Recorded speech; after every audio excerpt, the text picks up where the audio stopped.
আসসালামু আলাইকুম। দুপুর 2টো বেজে 55 মিনিট। আজ বুধবার। বাংলাদেশ বেতার, কক্সবাজার। স্থানীয় খবরে স্বাগত জানাচ্ছি। আমি আবু হায়দার ওসমানী। আন্তর্জাতিক অভিভাবক দিবস আজ। জাতিসংঘের সাধারণ পরিষদ 4 ডিসেম্বর 2000 সালে দিনটি বিশ্বব্যাপী উদযাপনের সিদ্ধান্ত নেয়। এরপর প্রতি বছর 18 ডিসেম্বর জাতিসংঘের সদস্যভুক্ত দেশগুলোতে দিবসটি পালিত হয়ে আসছে। প্রবাসীর অধিকার আমাদের অঙ্গীকার, বৈষম্যহীন বাংলাদেশ আমাদের সবার। এ প্রতিবাদে কক্সবাজারে আজ পালিত হয়েছে আন্তর্জাতিক অভিবাসী দিবস ও জাতীয় প্রবাসী দিবস। এ উপলক্ষে জেলা প্রশাসন এবং জেলা কর্মসংস্থান ও জনশক্তি কার্যালয়ের যৌথ উদ্যোগে অনুষ্ঠিত হয়েছে র্যালি ও আলোচনা সভা। সকালে জেলা প্রশাসকের কার্যালয় চত্বর থেকে র্যালিটি বের হয়ে শহরের প্রধান সড়ক প্রদক্ষিণ করে। পরে জেলা প্রশাসনের সম্মেলন কক্ষে অনুষ্ঠিত আলোচনা সভায় প্রধান অতিথি ছিলেন জেলা প্রশাসক মোহাম্মদ সালাউদ্দিন। প্রধান অতিথির বক্তব্যে জেলা প্রশাসক বলেন, রেমিটেন্স আয়ের মাধ্যমে দেশের অর্থনৈতিক উন্নয়নে অবদান রাখছেন প্রবাসী কর্মীরা। সরকার অভিবাসন ব্যবস্থায় সুশাসন, গুণগত মানসম্পন্ন বৈদেশিক কর্মসংস্থানের সুযোগ সৃষ্টি এবং অভিবাসী কর্মী ও তাদের পরিবারের কল্যাণ নিশ্চিত করতে বহুমুখী কর্মসূচি গ্রহণ করেছে। সভায় অতিরিক্ত জেলা প্রশাসক মোহাম্মদ ইয়ামিন হোসেনের সভাপতিত্বে জেলা কর্মসংস্থান ও জনশক্তি অফিসের সহকারী পরিচালক লিটন কান্তি চৌধুরী, জেলা সমাজসেবা অধিদপ্তরের উপপরিচালক হাসান মাহমুদ, প্রেস ক্লাব সভাপতি মাহবুবুর রহমান সহ অন্যান্যরা বক্তব্য রাখেন। এ সময় সরকারি বিভিন্ন দপ্তরের কর্মকর্তা, ছাত্র প্রতিনিধি, প্রবাসী ও প্রবাসী পরিবারের সদস্য সহ সংশ্লিষ্টরা উপস্থিত ছিলেন। পরে জেলার একটি বেসরকারি ব্যাংক, 2জন শ্রেষ্ঠ রেমিটেন্স প্রদানকারী এবং একটি শ্রেষ্ঠ রেমিটেন্স আহরণকারী প্রতিষ্ঠানকে সম্মাননা ক্রেস্ট ও 7জন প্রতিবন্ধী ও দুর্ঘটনা কবলিত অভিবাসী পরিবারের সন্তানকে শিক্ষাবৃত্তি প্রদান করা হয়। এরপরে নিরাপদ অভিবাসনের সচেতনতামূলক পটগান পরিবেশিত হয়। কক্সবাজার জেলা অবসরপ্রাপ্ত সরকারি কর্মচারী কল্যাণ সমিতির উদ্যোগে অসুস্থ, জটিল রোগে আক্রান্ত ও অসচ্ছল সদস্যদের সহায়তা প্রদান এবং তাদের সন্তানদের মাঝে শিক্ষাবৃত্তির চেক বিতরণ করা হয়। আজ জেলা প্রশাসকের কার্যালয়ে সম্মেলন কক্ষে সমিতির সাহায্য ও শিক্ষাবৃত্তি খাত হতে 78 জনকে মোট 8,38,000 টাকার চেক দেওয়া হয়। এতে প্রধান অতিথি ছিলেন জেলা প্রশাসক মোহাম্মদ সালাউদ্দিন। সমিতির সভাপতি কৃষিবিদ আবুল কালামের সভাপতিত্বে এ সময় সমিতির সদস্যরা উপস্থিত ছিলেন।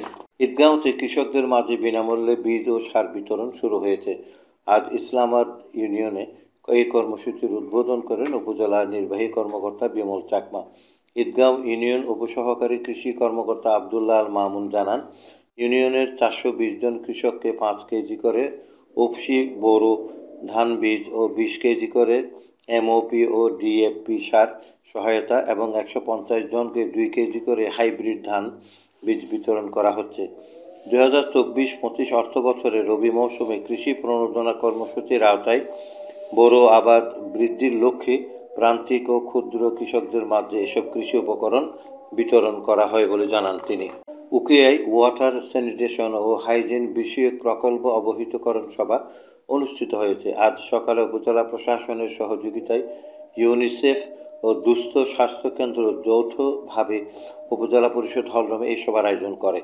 সভায় উপজেলার 55টি শিক্ষা প্রতিষ্ঠানে বিশুদ্ধ পানি সরবরাহ নিশ্চিতকরণ সহ স্বাস্থ্যসম্মত ওয়াশরুম স্থাপন এবং স্বাস্থ্য বিষয়ক উপকরণ বিতরণের সিদ্ধান্ত গৃহীত হয়।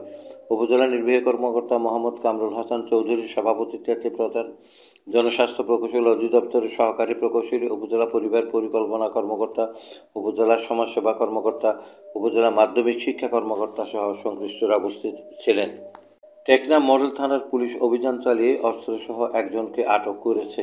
থানার অফিসার ইনচার্জ মোহাম্মদ গিয়াসউদ্দিন এই তথ্য নিশ্চিত করে জানান, গতকাল মধ্যরাতে উপজেলার নীলাই ইউনিয়নের দরগাপাড়া এলাকার বরতলী নামক স্থানে একটি টমটম গাড়িকে থামার সংকেত দিলে যাত্রীরা অস্ত্র ফেলে পালিয়ে যাওয়ার চেষ্টা করে। এ সময় পুলিশ অস্ত্র কারবারি আতাহারুল হককে আটক করে। আটক আতাহারুল একই এলাকার পূর্ব পানখালীর নুরুল ইসলামের ছেলে। পরে তার স্বীকারোক্তি মতে রাস্তায় ফেলে যাওয়া একটি 1 শুটার গান ও 10 রাউন্ড রাইফেলের গুলি উদ্ধার করা হয়। আটককৃত ব্যক্তির বিরুদ্ধে সংশ্লিষ্ট ধারায় মামলার প্রস্তুতি চলছে বলে জানান পুলিশ। আবহাওয়া, আগামীকাল দুপুর 12টা পর্যন্ত 24 ঘন্টার পূর্বাভাসে বলা হয়েছে, অস্থায়ীভাবে আংশিক মেঘলা আকাশ সহ আবহাওয়া শুষ্ক থাকতে পারে। সেই সাথে মধ্যরাত থেকে সকাল পর্যন্ত হালকা থেকে মাঝারি ধরনের কুয়াশা পড়তে পারে। কক্সবাজার সমুদ্র বন্দরের জন্য কোনো সংকেত নেই। আগামী 24 ঘন্টায় দিন ও রাতের তাপমাত্রা সামান্য হ্রাস পেতে পারে। আজ সূর্যাস্ত যাবে সন্ধ্যা 5টা 15 মিনিটে। আগামীকাল সূর্যোদয় হবে ভোর 6টা 24 মিনিটে।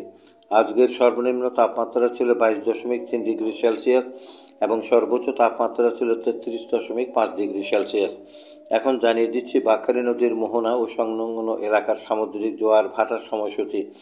আজ ভাটা শুরু হয়েছে দুপুর 12টা 16 মিনিটে, চলবে সন্ধ্যা 6টা 27 মিনিট পর্যন্ত। জোয়ার শুরু হবে সন্ধ্যা 6টা 27 মিনিটে, চলবে রাত 12টা 46 মিনিট পর্যন্ত। পুনরায় ভাটা শুরু হবে রাত 12টা 46 মিনিটে, চলবে আগামীকাল সকাল 7টা 24 মিনিট পর্যন্ত।